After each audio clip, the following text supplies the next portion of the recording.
Guerra del Pacífico, 1879-1883.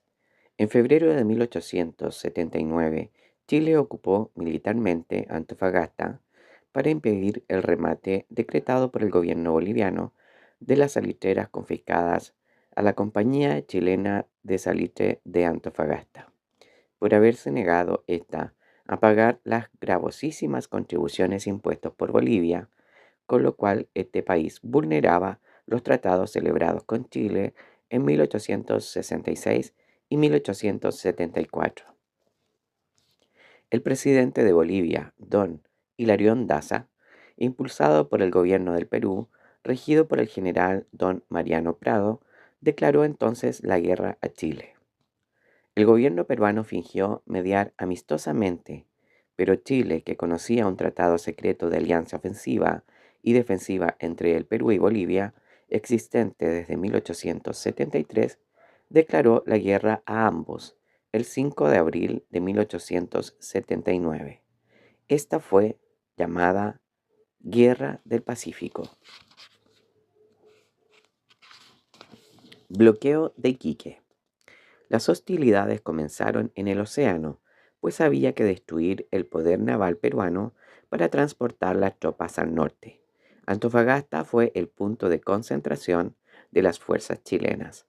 El primer combate naval tuvo lugar en Chipana, en que la cañonera Magallanes, al mando de don Juan José Latorre, venció a las corbetas peruanas Unión y Pilcomayo en abril de 1879.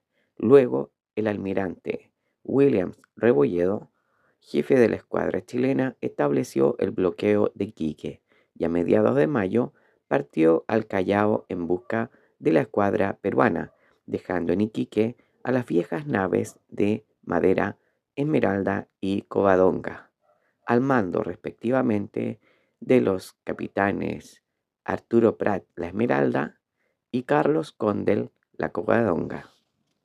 Entretanto, la escuadra peruana avanzaba al sur en alta mar, sin ser vista por la chilena. Arturo Prat Chacón. Don Arturo Prat Chacón, hijo de don Agustín Prat y de doña Rosario Chacón, nació en la hacienda de Puñual, cerca del pueblo de Ningüe, provincia de Ñuble, el 3 de abril de 1848. Hizo sus estudios primarios en la ciudad de Santiago y en 1858 ingresó a la Escuela Naval de Valparaíso. Su reputación de marino y de hombre probo en el fiel cumplimiento de sus deberes fue acentuándose desde que obtuvo su título de guardia marina.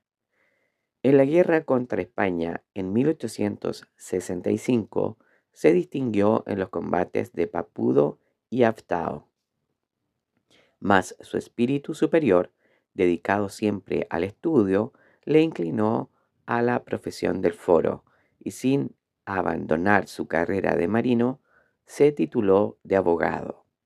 En 1875 era ya segundo comandante de la corbeta Esmeralda, la que 4 años más tarde sería el pedestal de su gloria. Combate naval de Iquique. Al amanecer del día 21 de mayo de 1879, la guardia de la Covadonga, que vigilaba con ojo atento el puerto y el horizonte, gritó súbito: ¡Humos al norte! Eran los dos más poderosos acorazados del Perú, el Huáscar y la Independencia, que se acercaban a la bahía. El comandante Prat comunicó inmediatamente a Condell su resolución de morir antes que arriar la bandera y le ordenó seguir sus aguas. Condell respondió, "All right", que quiere decir "está bien". Pratt reunió enseguida a la tripulación de su buque y pronunció su inmortal arenga: "Muchachos, la contienda es desigual. Nunca se ha arriado nuestra bandera al enemigo, y espero no sea esta la ocasión de hacerlo. Mientras yo viva, esa bandera flameará en su lugar. Si muero, mis oficiales sabrán cumplir con su deber. Con un sonoro ¡Viva Chile! Contestaron cerca de 200 corazones patriotas dispuestos a todos los sacrificios, incluso a dar la vida por Chile. El comandante comenzó a las 8:30. La Covadonga era atacada por la Independencia y la Esmeralda batíase entre dos fuegos, haciendo frente al cañoneo del Huáscar y a las baterías del puerto. Durante más de 2 horas, la Esmeralda burló dos poderosos cañones del monitor peruano. Por fin, el comandante peruano don Miguel Grau decidió poner fin al combate cargando al espolón. Al primer choque, el heroico Prat gritó: «¡Al abordaje, muchachos!» y saltó, espada en mano, sobre la cubierta enemiga. Pero el estruendo impidió oír su voz y solo alcanzaron a seguirlo el sargento Juan de Dios Aldea y otro marinero. Todos cayeron allí acribillados de balas.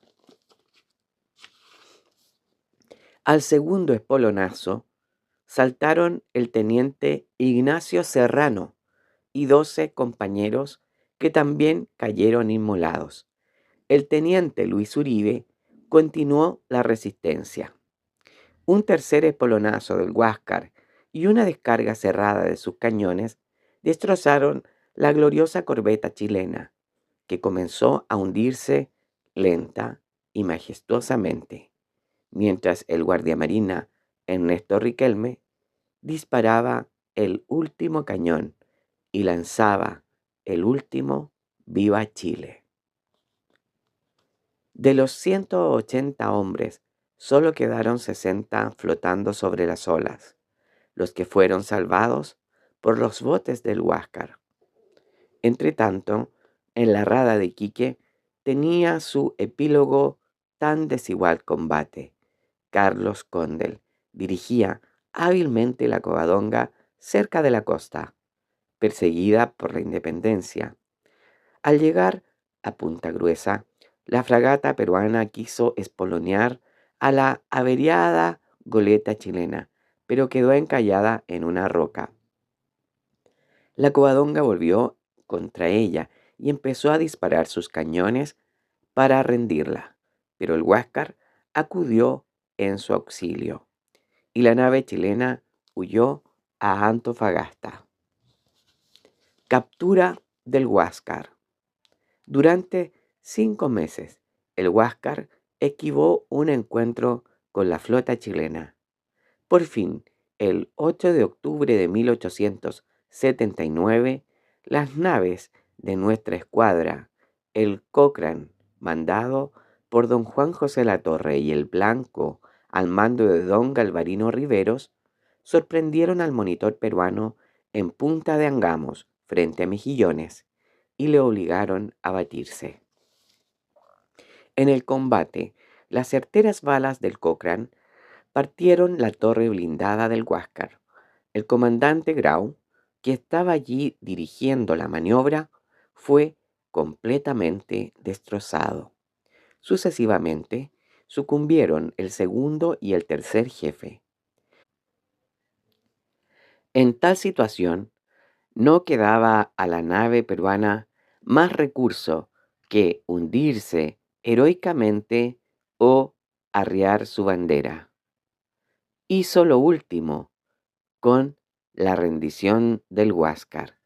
La escuadra de Chile quedaba entonces dueña del mar. El almirante Grau. El almirante peruano, don Miguel Grau, cumplió como un valiente en el puesto que el deber le señalaba. El gobierno de Chile ordenó que sus restos fueran trasladados a Santiago y se les diese sepultura con los honores propios de su rango. Grau en Iquique había dado muestras de ejemplar caballerosidad. Después del combate, al efectuar el traslado de los chilenos caídos en cubierta del Huáscar para su sepultación en Iquique, el jefe peruano guardó con respeto la cartera de Prat, que contenía los retratos de su esposa e hijos, y también su espada.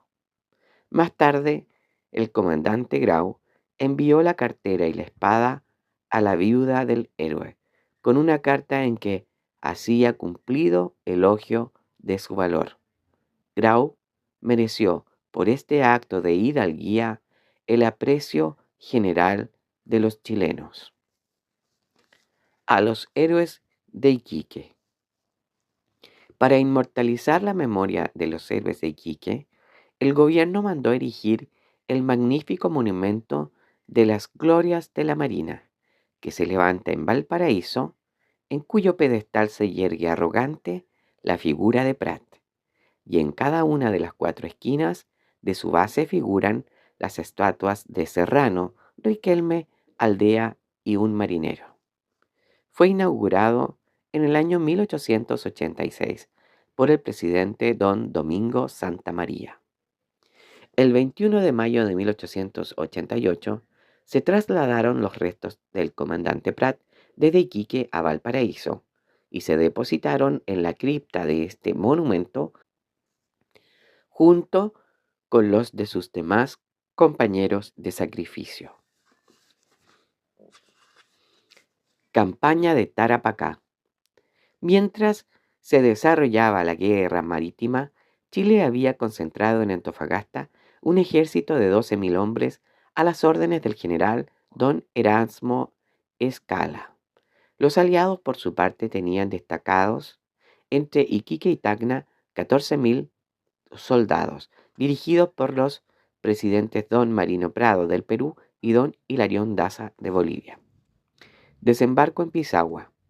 El general Escala trasladó por mar su ejército al norte para emprender la invasión al Perú.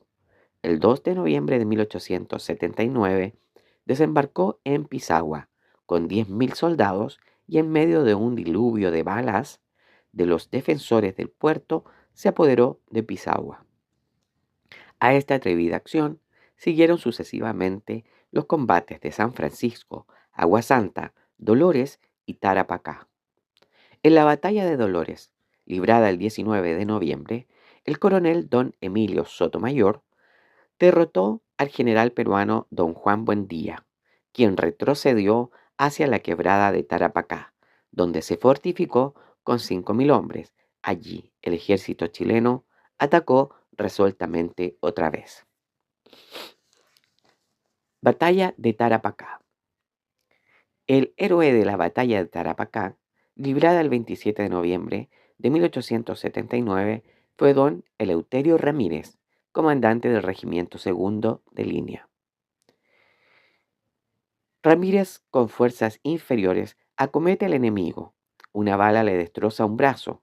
Bañado en sangre, continúa mandando como si el dolor no afligiera su espíritu. Herido nuevamente, cae de su caballo, pero sigue mandando y continúa combatiendo. Arrastrado a un rancho en el que se hace fuerte con algunos soldados, los estimula al sacrificio. Mas el rancho es incendiado y Eleuterio Ramírez perece en medio de las llamas.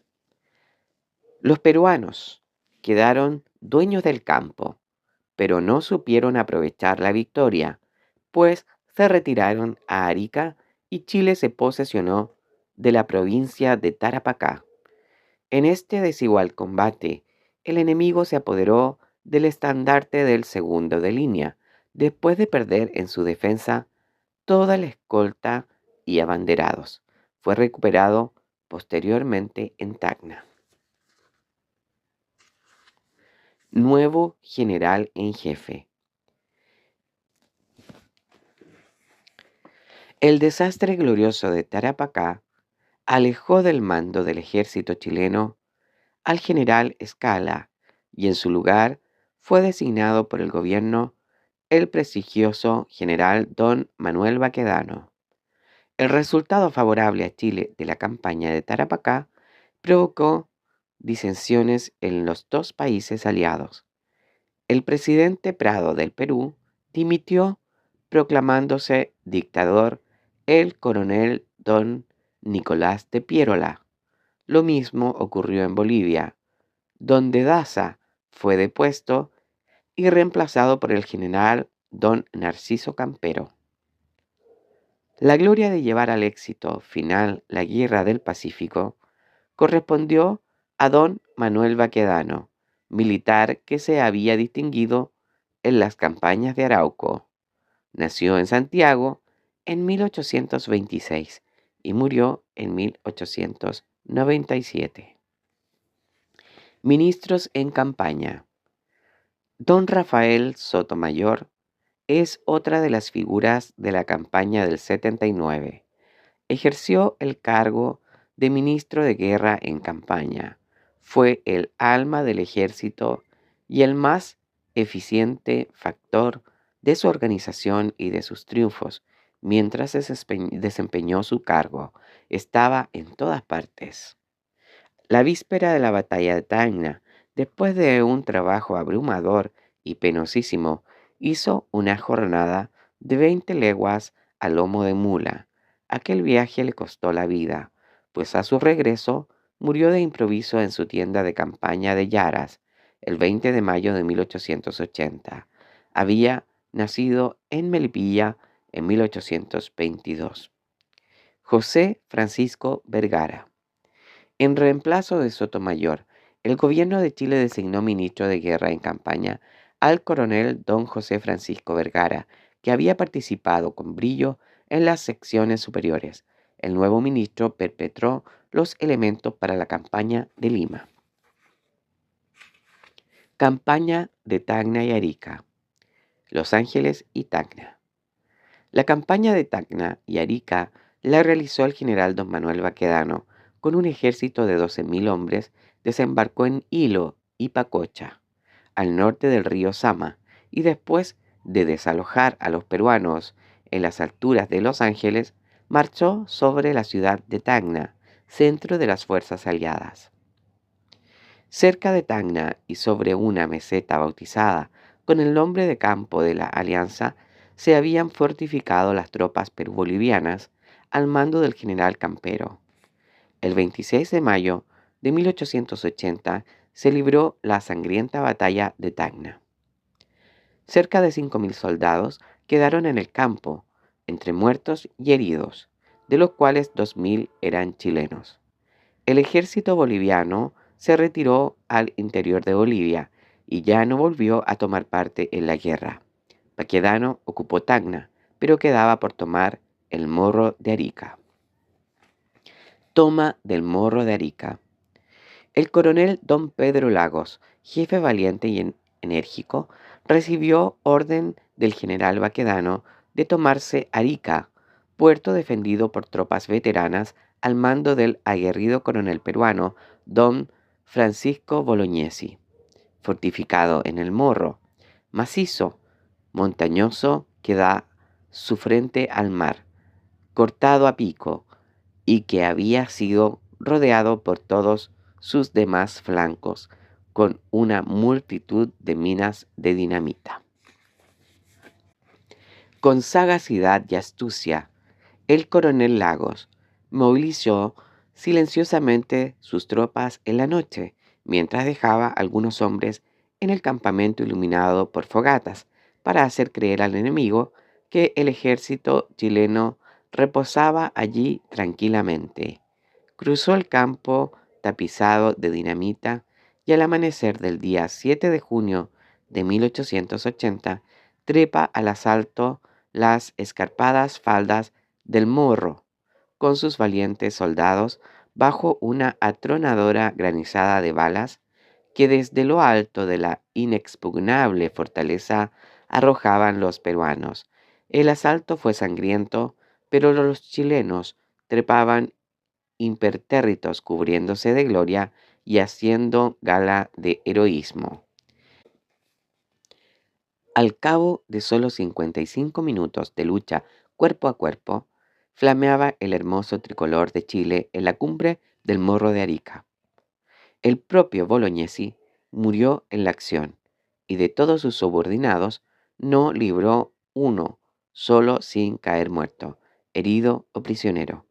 El blindado Manco Cápac, que resguardaba el puerto, fue echado a pique por sus propios tripulantes. Conferencia de Arica. Después de este nuevo triunfo chileno, hubo negociaciones de paz.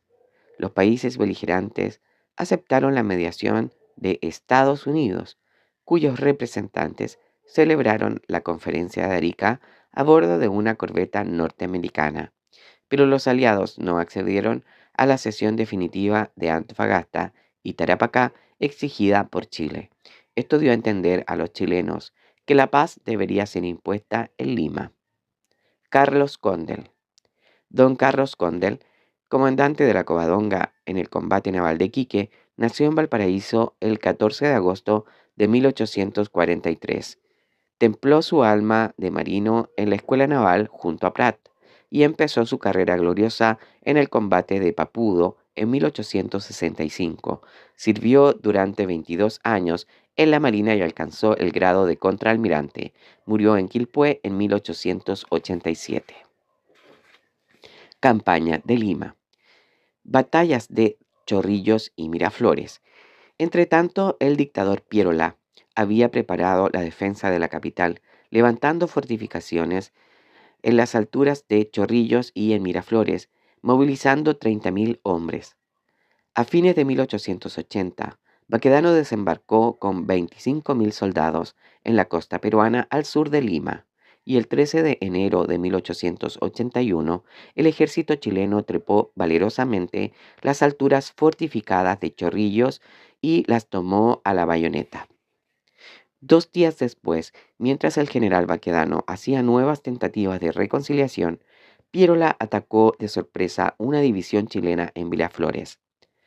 Pero allí fue completamente deshecho el ejército peruano, cuyos restos dispersos huyeron, dejando abierto el camino a Lima. Esto sucedía el 15 de enero de 1881. Ocupación de Lima. El ejército chileno entró en Lima el 17 de enero de 1881 y restableció el orden perturbado por el populacho que se ocupaba de saquear las casas particulares y los establecimientos comerciales. La guerra estaba terminada, pero como no se constituye un gobierno legal para negociar la paz, se prolongó indefinidamente la ocupación de la ciudad con un ejército a las órdenes de don Patricio Lynch. Más de 6.000 soldados regresaron luego a Chile con el general Baquedano en marzo de 1881. El Perú pasó de la derrota a la anarquía. Bolivia, su aliada, se mantenía desde la batalla de Tacna encerrada en su territorio. Los jefes peruanos, internados en la sierra, sostuvieron un sistema de guerrillas y montoneras. Para destruirlas fue necesario emprender expediciones al interior y colocar pequeñas guarniciones en los pueblos. Anécdota de campaña. He aquí una sabrosa anécdota de un soldado chileno en campaña. En Miraflores, un sargento fue condecorado por su valentía, pero en la primera salida franca que tuvo en la capital peruana, cometió grandes fechorías por su inclinación al vino. Por esta causa, fue llevado ante el general Baquedano, medio borracho todavía, para que le aplicase un castigo. Impuesto de la falta del sargento, el general llamóle la atención acerca de un detalle en su uniforme, exclamando indignado: ¿No sabes que las medallas se colocan al lado del corazón? El sargento, que con el susto no se había dado cuenta de que la tenía colocada al lado derecho, se miró la medalla y contestó: Sí, mi general, pero es que los chilenos tenemos tan grande el corazón que no nos abarca todo el pecho. Baquedano, en atención a la respuesta, dijo: bien, hombre, puede retirarse. Campaña de la Sierra. Combate de Sangra. En las campañas de la Sierra, varios cuerpos del ejército chileno tuvieron que combatir en desmedradas proporciones numéricas contra los caudillos peruanos, que mantuvieron durante 2 años la anarquía en el Perú. Estando de guarnición en el pueblo de Sangra, un destacamento chileno de 46 soldados al mando del capitán don José Luis Araneda fue sorpresivamente atacado por una montonera peruana de 600 hombres. Araneda sostuvo un combate que duró 13 horas con un valor heroico. Solo se salvaron 17 hombres, con los cuales mantuvo incólume el honor de su bandera. El combate de Sangra tuvo lugar el 26 de junio de 1881. Combate de la Concepción.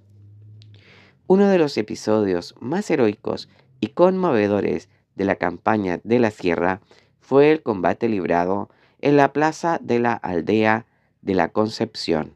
Una compañía de 77 hombres al mando del capitán Ignacio Carrera Pinto y de los jóvenes oficiales Julio Montt, de 20 años, Luis Cruz, de 18 años, y Arturo Pérez Canto, de 16 años, fue atacada el 9 y 10 de julio de 1882 por el coronel peruano Andrés Avelino Cáceres con 300 soldados y 1.500 indios. La pequeña guarnición chilena resistió todo un día. Por la noche, el adversario aplicó fuego al cuartel. Los pocos soldados sobrevivientes cargaron a la bayoneta y corrieron a refugiarse en la iglesia, la que también fue envuelta en llamas. Al día siguiente, solo quedaron 5, resueltos a morir peleando antes de entregarse al enemigo. El subteniente Cruz, con sus 4 soldados, sale a la plaza y se abalanza tricolor en mano contra la masa enemiga, y caen los 5 bajo la bandera que habían jurado defender. Ninguno de los 67 hombres se rindió. En la Alameda Bernardo Higgins de Santiago se alza un monumento que recuerda el martirio de los héroes de la Concepción, caídos en dicho combate. En la iglesia catedral se conservan los corazones de Carrera Pinto, Montt, Pérez Canto y Cruz. Batalla de Huamachuco.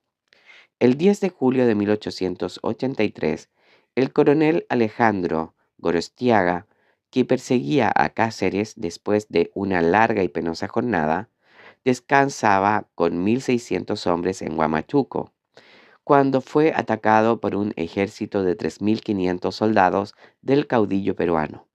La desigualdad de las fuerzas era enorme para los chilenos, mas estos cargaron a la bayoneta mientras entraba en combate la caballería, que destruyó completamente al ejército de Cáceres. La batalla de Huamachuco es el último episodio de aquella campaña gloriosa que empezó en 1879. Completamente vencido el enemigo en la sierra, perdida toda esperanza de recuperación, no quedaba otro camino al gobierno del Perú que firmar un tratado de paz. Tratado de Ancón. Finalmente, con la exaltación del general don Miguel Iglesias al gobierno del Perú, que logró afianzar una política de orden, se pudo firmar la paz en octubre de 1883 en el pueblo de Ancón, situado al norte de Lima. Por el Tratado de Ancón, el Perú cedió a Chile la provincia de Tarapacá y por 10 años la soberanía de Tacna y Arica, al término de los cuales un plebiscito determinaría su nacionalidad definitiva, debiendo la nación que la adquiriese en esta forma pagar a la otra la suma de 10 millones de pesos. Tratado con Bolivia. Con Bolivia se firmó un tratado de tregua en 1884 que daba a Chile la posesión indefinida de la provincia de Antofagasta. Posteriormente, el Tratado de Paz firmado en 1904 confirmó a nuestro país el dominio definitivo de ese territorio. Presidencia de Santa María, 1881 a 1883. El presidente Pinto terminó su periodo en el curso de la Guerra del Pacífico. Una fuerte corriente de opinión pensó premiar al victorioso general Baquedano con la primera magistratura, pero él renunció a tan alto honor. Don Domingo Santa María fue elegido presidente de la República sin competidor. Había nacido en Santiago en 1825. Durante su gobierno se firmaron el Tratado de Paz con el Perú y el Tratado de Tregua con Bolivia. Un ejército al mando del coronel don Gregorio Urrutia pacificó la Araucanía, donde no tardó en surgir la progresista ciudad de Temuco. Santa María extremó la intervención electoral e impulsó la laicización del Estado civil con las leyes de cementerios laicos, registro civil y matrimonio civil. Solo la separación de la Iglesia y el Estado no pudo ser aprobada. Anécdota de Santa María. Una noche, al pasar el presidente Santa María por la plaza de armas, encontró a un discípulo de Baco que dormía su mona tendido sobre uno de los bancos. Indignado el presidente ante semejante desacato a la ley en pleno centro, quiso despertarlo él mismo tocándolo con su bastón. El hombre, sintiéndose interrumpido en su plácido sueño, solo se dio vuelta en su improvisado lecho. Pero que, como don Domingo Santa María insistiera en despertarlo, el hombre preguntó de mal humor entre un ronquido y un bostezo: ¿Quién molesta? A lo que el presidente contestó: Santa María. El borracho respondió entonces sin abrir los ojos: ruega por nosotros. Y continuó su profundo sueño. Cuéntase que don Domingo, de buen humor por la ingeniosa respuesta, le perdonó el castigo, dándole solo afectuosos consejos de abandonar el funesto vicio al vino. Presidencia de Balmaceda, 1886-1891. Don José Manuel Balmaceda subió a la presidencia venciendo la tenaz oposición del Partido Conservador. Nació en Santiago en 1840, se educó en el seminario y al término de sus humanidades se dedicó durante algún tiempo a las tareas agrícolas. No tenía título profesional, pero era de rara inteligencia y brillante orador. Fue congresal y ministro de Santa María. La primera parte de su gobierno fue tranquila y fecunda. Dio gran impulso a la enseñanza pública, edificó escuelas casi todas las ciudades del país. Fundó el Instituto Pedagógico, destinado a formar profesores para la enseñanza secundaria. Contrató profesores alemanes e implementó el sistema concéntrico en reemplazo del viejo sistema de aprendizaje de ramos sueltos. Inició la construcción del Internado Nacional Barros Arana. La isla de Pascua. La isla de Pascua, llamada en lengua pascuense Rapa Nui, que quiere decir Isla Grande, ubicada a 3.760 kilómetros de la costa de Chile, frente al puerto de Caldera, fue descubierta en 1722 por el marino holandés Jacobo Roggeveen. Durante el gobierno de Balmaceda en 1888, el capitán don Policarpo Toro, en el transporte Angamos, tomó posesión de la isla de Pascua a nombre de Chile. Entonces, desde ahí, el gobierno chileno ha ejercido su soberanía sobre aquella solitaria isla perdida en el Océano Pacífico, cuyo pasado permanece envuelto en el impenetrable velo del misterio. A sus habitantes se les cree de procedencia polinésica. Desde el descubrimiento de Rapa Nui, se han contemplado con admiración sus estatuas de piedra volcánica llamadas muais, que dan un aspecto imponente a la isla y sus ídolos o estatuillas tallados en una madera muy dura denominados tolomiros. Actualmente Isla de Pascua es departamento de la provincia de Valparaíso. Viaducto de Malleco. También en tiempo de Balmaceda, las vías de comunicación alcanzaron un extraordinario desarrollo. Se construyeron caminos y redes telegráficas, puentes y más de 1000 kilómetros de ferrocarriles. El viaducto del Malleco que Balmaceda inauguró en 1890 es una de las obras de ingeniería más atrevidas en el lado del Pacífico. Fue construido por el ingeniero chileno don Aurelio Lastarria. Es el puente de mayor altura, tiene 102 metros de alto y su largo es de 347 metros. Se dice que los cálculos de esta gran construcción de hierro sirvieron a Eiffel para realizar su célebre Torre de París. Pero este periodo de inmenso progreso material e intelectual marca su fin con la guerra civil, la más desastrosa que ha experimentado la República de Chile.